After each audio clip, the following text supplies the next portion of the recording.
สวัสดีทุกคนกับมื่อนี้กับมาอยู่กับ ECTIC อีกละคือมีหลายคอมเมนต์แฮงเนาะว่าอยากให้คอยสอน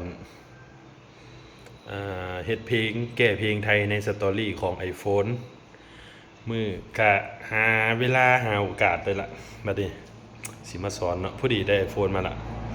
ที่ข่อยบ่เฮ็ดเด้อก็คือ ช่วงหนึงข่อยบ่ได้ใช้ iPhone เนาะแล้วบ่มีหน่วย iPhone ที่อยากเฮ็ดให้เบิ่งเนาะมันก็บังเอิญบ่มีคนมาให้เฮ็ดให้ ขอย้ำก่อนเนาะสำหรับวิธีการตัวนี้ที่เฮ็ดแก้สตอรี่ใน iPhone น่ะจำเป็นต้องมีโทรศัพท์อีกเครื่องนึงเป็น Android เนาะแต่มันสิเฮ็ดได้ถาวรเด้อมันสิมีทริคตัวหนึงที่เฮ็ดให้สามารถอ่าเฮ็ดเพลงไทยในสตอรี่ iPhone หั่นได้แบบถาวรแต่ว่าถ้ามันแต่ต้องอาศัยiPhone เฮ็ดเทื่อแรกก่อนนะถ้า iPhone บ่แม่นบ่ผิดมันต้องอาศัย Android เฮ็ดให้เข้าเทื่อแรกได้ก่อนเนาะ แต่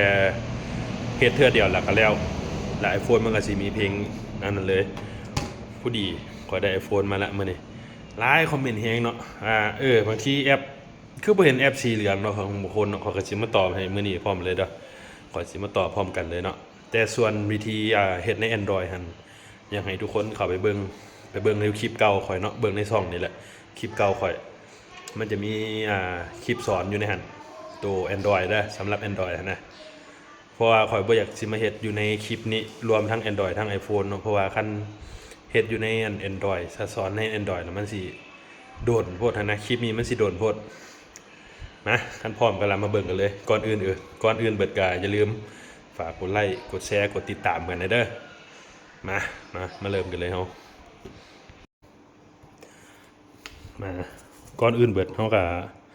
สิมาเฮ็ดในอันนี้ก่อนเนาะให้เฮาล็อกอินเฟซที่เฮาเล่นอยู่เนาะใส่ในหน่วยทั้ง iPhone และทั้ง Android 2หน่วยเลยเนาะคือตามที่ค่อยบอกในต้นคลิปเนาะก็คือมันจำเป็นต้องอาศัย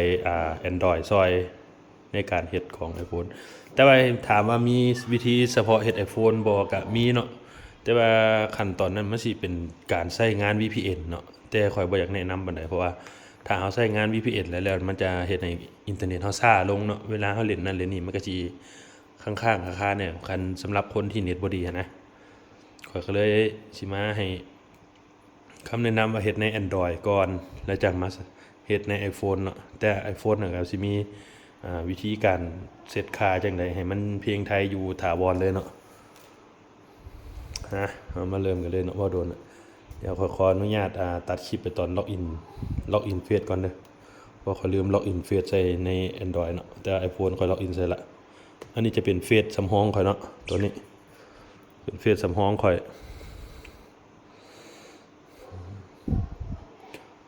เป็นเฟซสำรองข้อยเนาะข้อยเอามาเฮ็ดให้เบิ่งเนาะมาเบิ่งกันก่อนเนาะที่แรกหั่นมันจะบ่มีเด้อเวลาเฮาสิลงสตอรี่เนาะมันจะบ่มีเพลงให้เฮาเลือกเนาะบ่มีเพลงไทยว่าซั่นซะนี่มันจะบ่มีเพลงไทยมีแต่เพลงภาษาเดี๋ยวตัดไปตอนล็อกอินใส่ใน Android แล้วเนาะนี่เนาะหลังจากที่เฮาล็อกอินเฟซเดียวกันทั้งโทรศัพท์ Android นี่ Android นี่บ่จำเป็นต้องว่าเป็นรุ่นเฉพาะของข่อยนี่เนาะเป็นรุ่นใดก็ได้เนาะที่ใช้ระบบ Android เนาะ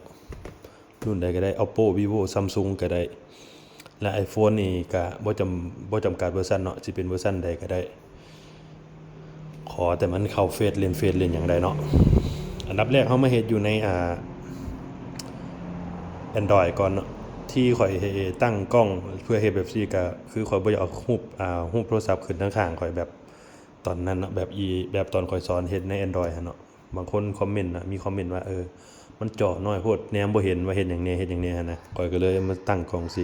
มันสิได้เห็นชัดแจ้งกันเนาะนี่สำหรับ Android ข่อยจะ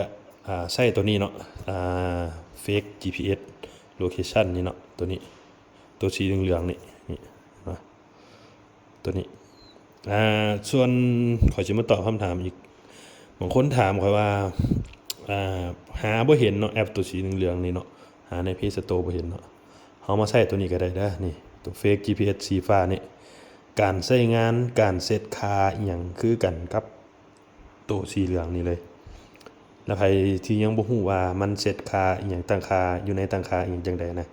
กลับไปเบิ่งคลิปเก่าข่อยเนาะที่ข่อยสอนเฮ็ดเพลงใน Story ใน Android เนาะ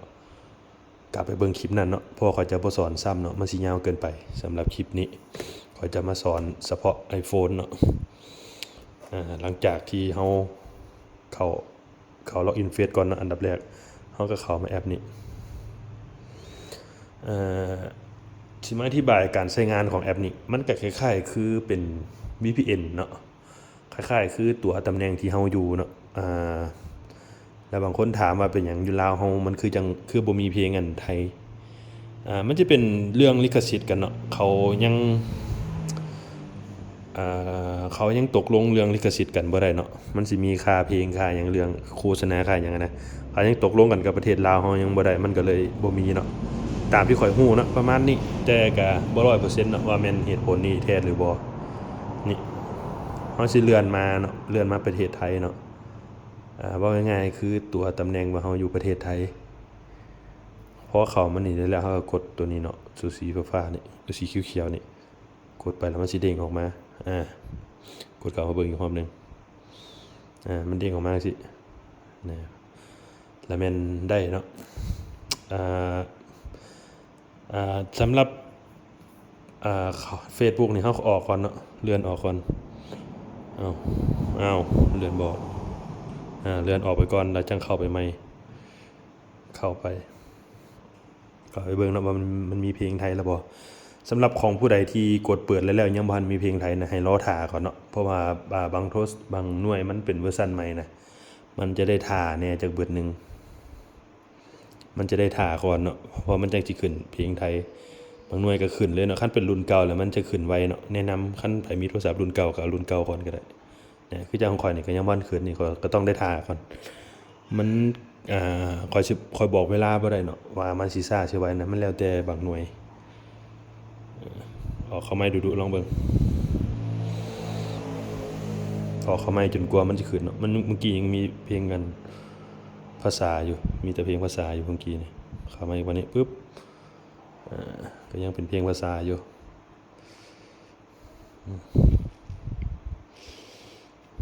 สิท่าเนาะท่าจนมันเป็นเพลงไทยท่าต่อไปเนาะคันมันขึ้นเพลงไทยอยู่หั่นแล้วเฮาก็ตัวนี้ก็ออกไปก่อนเนาะออกจากตัวนี้ค้างก่อน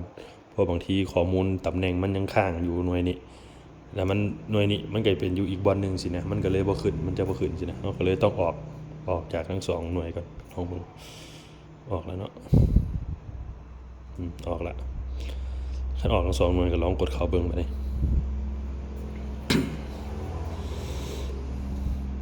ปึ๊บมันสิมาบ่ลองเบิ่งเนาะซึ่งยังบ่มาอาจจะเสียงดังหน่อยเนาะเพราะว่าค่อยอยู่ใกล้หนทางเนาะติดหนทางทั้งหน้านี่ก็เป็นหนทางเลยคันยังบ่ขึ้นท่าเนาะต้องได้ท่าไปเรื่อยๆกันเนาะจุเจ้าบ่ต้องตกใจเด้อว่าเป็นหยังคือบ่ขึ้นแล้วเป็นหยังคือขึ้นช้าบางหน่วยก็ขึ้นช้าบางหน่วยก็ขึ้นไวมันแล้วแต่เนาะตัวนี้ไทยถึกละอีกอย่างนึงได้จุเจ้าค่อยสิมาแนะนำนี่คันผู้ใดเปิดแอปนี้ไว้แล้วก็แม่นให้กดล็อกตัวนี้ไว้เนาะมันสิมีปุ่มกระแจอยู่เทิงนี้สำหรับผู้ใดใช้ Android เนาะตัวนี้สำหรับคนใช้ Android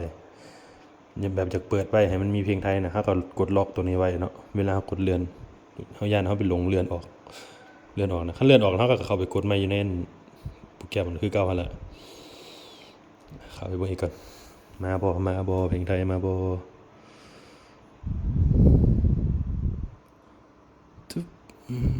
ยังบ่มาต้องท่าก่อนเนาะท่าก่อนเดี๋ยวเขาสิตัดไปตอนมันเพลงไทยมาเนาะมันสิยาวเกิน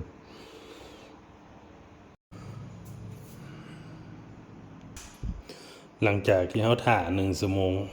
หน่วยเก่าหั่นหน่วยเมื่อกี้นี่บ่ขึ้นเนาะจุเจ้า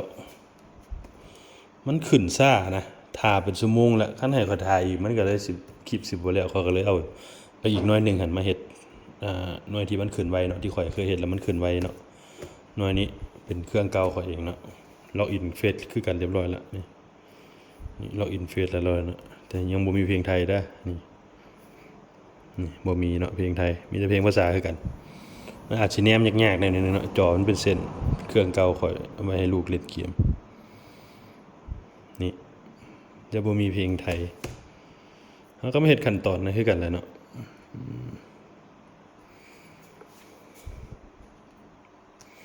ก็เข้าไปในแอป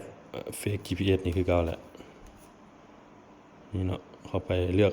ไทยเนาะนี่เลือกไทยแล้วก็กดตัวนี้ออกก็ได้ถ่าแป๊บนึงคือกันได้ถ่าแต่ว่าตัวนี้น่าจะบ่โดนหรอกเพราะว่าข่อยเฮ็ดหน่วยนี้มันไวขึ้นไวกว่าหมู่เนาะหน่วยนี้เนาะข่อยก็เลยใช้หน่วยนี้คันสิไปถ่าหน่วยนั้นนี่บ่ได้เฮ็ดจักเทื่อ บ่แล้วจักเทื่อถ่าเป็นชั่วโมงละเบิ่งตั้งแต่ตอน3 โมงปลายเนาะย้อนคลิปไปเบิ่งก็ได้นี่ตัวนี้จนเกือบ5 โมงละยังบ่ได้ข่อยก็เลยเปลี่ยนหน่วยเลยซะเอาหน่วยนี้มาเฮ็ดให้เบิ่งหน่วยนี้มาเฮ็ดให้เบิ่งเปิด Fake GPS ไว้เนาะก็ถ่าอีกคือเก่าเนาะแต่ว่าตัวนี้น่าจะบ่โดนดอกตัวนี้บ่ได้เฮ็ดหยังมันเด้อหน่วย iPhone นี่บ่ได้เฮ็ดหยังเนาะมีแต่ถ่าเซตในหน่วย Android แล้วเดี๋ยวถ่าแป๊บนึงตอนนี้4:44 นาทีสิถ่าโดนจังได๋ตัวนี้นี่เนาะหลังจากเฮารอถ่าตัวนี้ก็โดนเติบ คิดว่าสิบ่โดนก็โดนคือกันเนาะประมาณ30ปลายนาที40นาทีนี่แหละเนี่ยเพลงไทยมันสิมาเนาะเฟซเก่าเด้อตัวนี้เด้อบ่แม่นว่าเปลี่ยนเฟซใหม่เด้อนี่เฟซเก่าเฟซข่อยเองนี่มันสิมีเพลงไทยมาแล้วนี่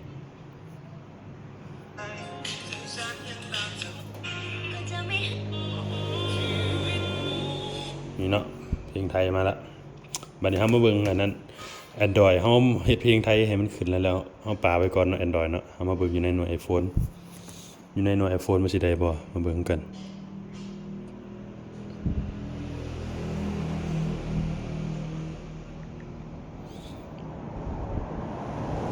ปึ๊บน่ะเห็นบ่มาละ iPhone น่ะเพลงไทยเฮ็ดหยังแม่นบ่ต้องทำเป็นคนเราคือทัพแห่งแผ่นดินหลังจากเพลงไทยมาละคันเฮาข้ามขั้นตอนนี้เบิ่งขั้นตอนนี้ให้จบเนาะเจ้าเฮ็ดตามดีๆเนาะเบิ่งขั้นตอนนี้เฮาเข้ามาในการตั้งค่าเนาะในหน่วย iPhone เข้ามาการตั้งค่าแล้วก็เฮามาเลือกแอปตัวแอปนี้เนาะจัดการแอปทั้งลุมนี่เฮามาเลือกแอป Facebook เด้อให้เฮามาเลือกแอป Facebook นี่เฉพาะแอป Facebook นี่เนาะนี่ตำแหน่งที่ตั้งนี่เฮามากดเข้าของตำแหน่งที่ตั้งแล้วก็กดไม่เลยเด้อกดใส่ไม่เลยบ่ให้มันติดตามตำแหน่งที่ตั้งเฮาซ้ำนี้เนาะ iPhone เข้าไปเบิ่งใหม่บัดนี้มันจะมีเพลงขึ้นมาอยู่นี่เห็นบ่กดเข้ามาเด้ก็จะมีเพลงอยู่นี่เนาะขั้นตอนนี้ยังบ่จบเนาะสำหรับหน่วย Android ที่เฮาเอาเฟซเฮาไปใส่ไว้เนาะให้เฮากดอันนั้นเลยให้เฮากดออกจากระบบเนาะ5 7 3 1ให้ออกจากระบบจากเฟซนี่เลยเนาะบ่เข้าคืนเด้อคันเข้าคืนแล้วมันจะดึงสัญญาณเข้ามาแล้วเพลงไทยมันจะหายเนาะเฮากดออกจากระบบตัวนี้เลยออกจากระบบเลยบ่เข้าเลยให้เฮาไปเข้าตัวอื่นเลยเนาะนี่เข้าเฟซอื่นก็มีคือกันเด้เจ้าคันมันมีแล้วเฟซนึงมีแล้วเฟซอื่นมันก็จะมีเฟซนี้ก็ต้องได้ท่าก่อนเนาะนี่ต้องได้ท่าก่อนเบอร์1เฟซนี้เพลงยังคือเก่าเด้เจ้านี่ขอสิออกเข้ามาออกจากโน่นนี่เลยเด้อออกเข้ามานี่เพลงมันก็ยังคือเก่าเห็นป่ะมาฮอดขั้นตอนนี้ก็ถือว่าเสร็จสิ้นก็จบไปเรียบร้อยเนาะสำหรับวิธีการเฮ็ดเพลงไทยเพจสตอรี่เพลงไทยใน iPhone เนาะสำหรับ iPhone คนถามหลายอีหลีคนถามนะสำหรับมื้อนี้มาบอกเลยเด้อไผที่เบิ่งแล้วได้ประโยชน์อีหยังก็อย่าลืมคอมเมนต์กดไลค์กดแชร์กดติดตามเด้อกดติดตามบ่ได้เสียเงินเนาะเจ้าเนาะ เป็นกำลังใจให้คนเฮ็ดคลิปซื่อๆเนาะหลังจากนี้ก็มันผู้ใดอยากให้สอนเฮ็ดหยังก็คอมเมนต์ได้คอมเมนต์ไว้เลยเนาะอยากให้สอนเฮ็ดอันนั้นอันนี้เกี่ยวกับโทรศัพท์โลก IT ต่างๆเนาะเกี่ยวกับโทรศัพท์เกี่ยวกับคอมพิวเตอร์อีหยังก็ได้คอมเมนต์ไว้เลยเนาะเดี๋ยวค่อยว่างๆก็จะมาเฮ็ดคลิปให้ว่าสิมาอัพคลิปให้ปกติละบัดนี้นะบายบาย